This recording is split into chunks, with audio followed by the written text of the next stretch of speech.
Welcome back to the latest edition of NC Sports Weekly News, where the water sports action never quits. Coming up, Wright and Gabriel Medina get their comeback victories at the WSL France Pro. ISA crowns the world's best junior surfers in Oceanside, California. Challis Popkey reports. The first Battle of Bermuda at the America's Cup World Series goes to Artemis Racing and Nathan Outteridge. The J70 European Championship sweeps Monaco Bay. 5,400 nautical miles from Le Havre to Itajà. The legend, the Transat Jacques Vabre, will start this Sunday. Plus, peace is back in the Pro-Kite world. The AKA and Richard Branson's VKWC officially trace their own separate paths for 2016. NC Sports, plunge into the action.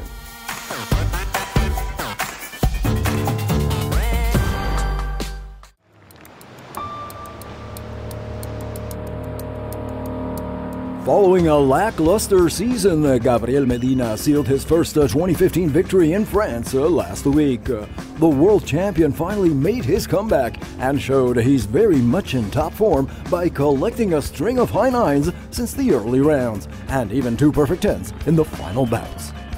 One of which against compatriot Adriano de Sousa in the semis. Medina closed the final with an authoritative 1750 to 944 against Australia's Bebe Durbridge.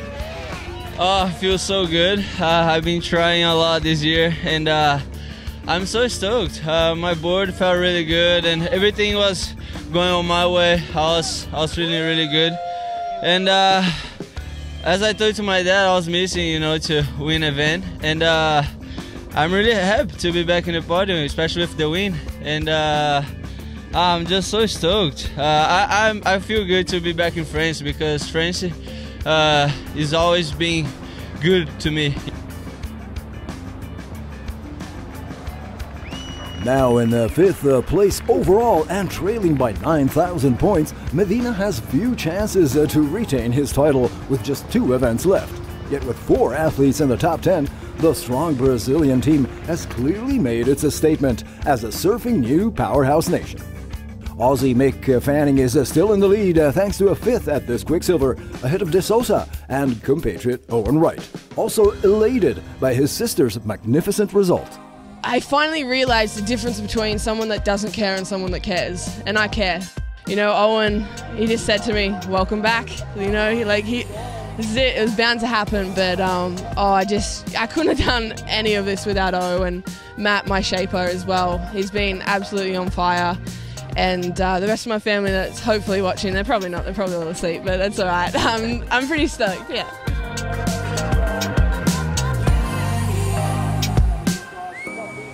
Little sister Tyler Wright also badly needed this comeback and an event win after a fairly slow season for the Australian. Pushing back local superstar Joanne Defay in the quarters thanks to a 950 and the USA's Sage Erickson in the semi-final, Tyler then nailed the final against Tatiana Weston Webb from Hawaii, 1710 to 1093. With just 1 event left on the WSL Women's Tour, Hawaii's Carissa Moore now steps back up to number 1, thanks to a 3rd place here in France, while American Courtney Conlog, finishing in 9th place, drops to 3rd overall. Instead, it's Aussie Sally Fitzgibbons that wedges into the runner-up position, thanks to a 5th place finish here at the Roxy.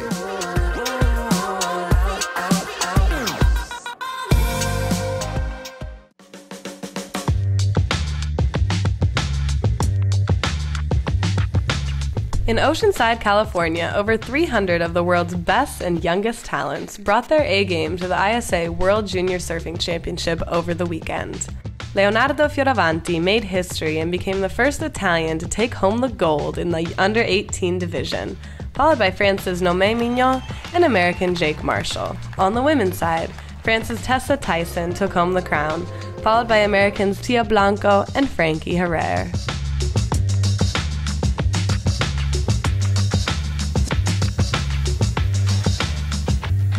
Fioravanti not only became the first Italian junior world champion, but did so after breaking 2 vertebrae on the North Shore just 8 months ago. He started competing again back in August, and in a final heat score of 19:34 in Oceanside, just goes to show the young Italian is back with a vengeance. Mignon also put on a good show, but his 17.43 couldn't beat Leonardo's near-perfect performance.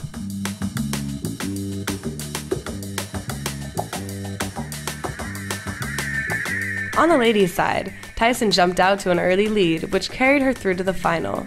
Blanco and Herrera were hot on her tail, but Tyson's 12.93 secured her the gold in the final heat by just 0.55 points. In the under-16 division, Hawaii's Summer Macedo took home the crown, ahead of Australia's Macy Callahan and another Hawaiian, Brisa Hennessy. American C.B. Pittman put on an outstanding performance on the boys' side that earned him the gold, joined on the podium by Australian Reef Hazelwood and France's Marco Mignon. The USA took home the inaugural World Team Championship, besting the other 35 participating countries.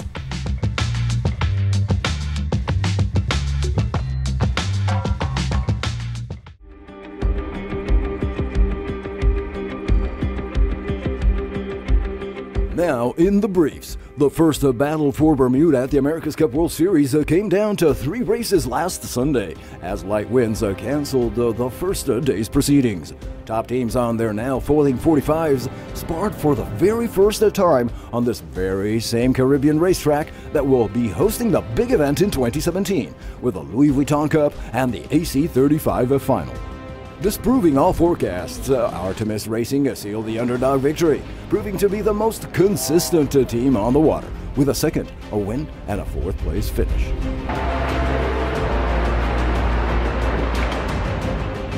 The Swedish challengers, led by Australian super talent Nathan Outteridge, kept all the top-seeded at bay.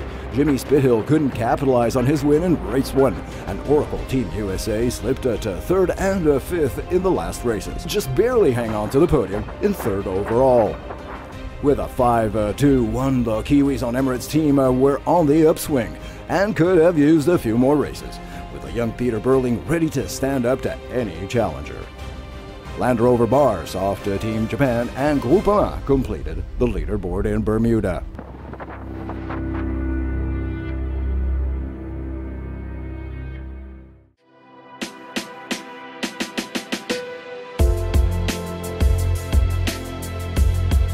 Emotions are running high on the docks in Le Havre. Stop skippers and their crews are on last-minute detail for the start of the 20th edition of the Transat Jacques Vabre. Only the very, very best are here at the Route du Café. It's the pinnacle event of the year on the offshore sailing circuit, and 60 double-handed teams in the 4 top classes are taking on the 5,400 nautical mile speedrun across the trade winds to Itajà in Brazil. Just about all the still competitive Class 40s will be on the line, and with a record entry of 30 boats, the 50-foot trimarans wouldn't miss this season highlight, with the top 4 ready to go.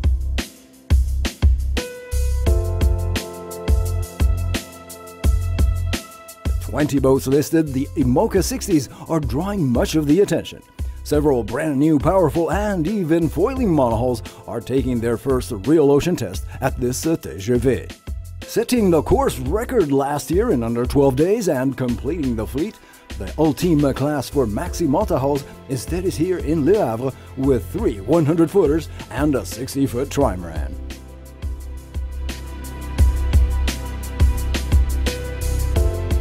Attesting to the huge prestige of the event, nearly 40,000 skippers will also be on the cyber waters of virtualregatta.com, which now has opened entries for the TGV online race.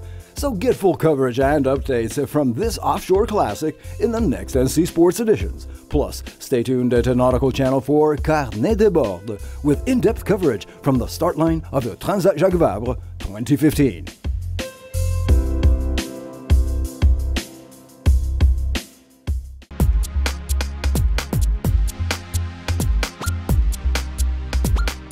With 60 teams from 11 nations in the fray, the first J70 European Championship in Monaco was truly action-packed. This was a one-leveled regatta, with no single team winning more than a bullet in the 6 races held. Steady breezes swept the course, and in the end, the Italians would come out on top. The Notaro team, led by Luca Dominici, took home the gold after 4 days of tough competition and an overall score of 16 points. They were followed by fellow Azzurri on Lelegain with 20. Spanish team New Territories secured the final podium spot with a total of 25 points. The Swedish team Fani took home the Corinthian final with 15 points, squeaking past Spain's Mar Natura and Germany's Touring Junior, who tied for the silver medal at 17. More than half of the J70 European teams will leave their vessels in Monaco for the winter to compete in the Monaco Sportsboat Winter Series alongside the Melgez 20, starting with the Grimaldi Trophy.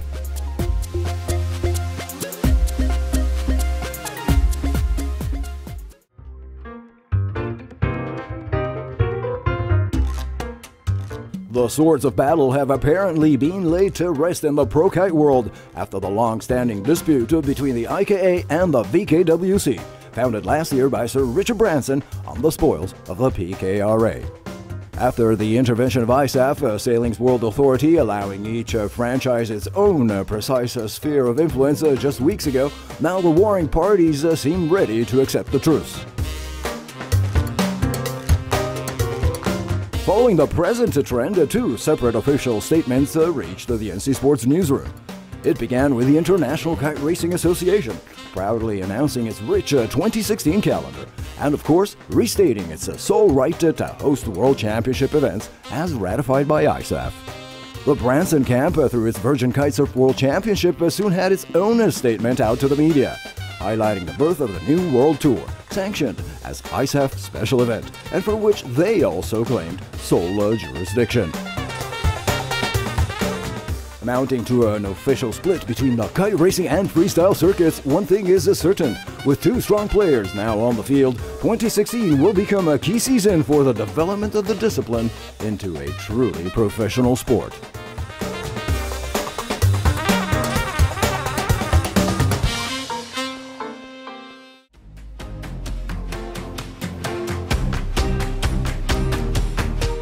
It's not over. Join the current water sports fans. Tomorrow's heroes are here today. Get special in-depth coverage from the sensational ISA World Junior Surfing Championship in Oceanside, California. Coming up next on Top Story. Plunge into the action with NC Sports.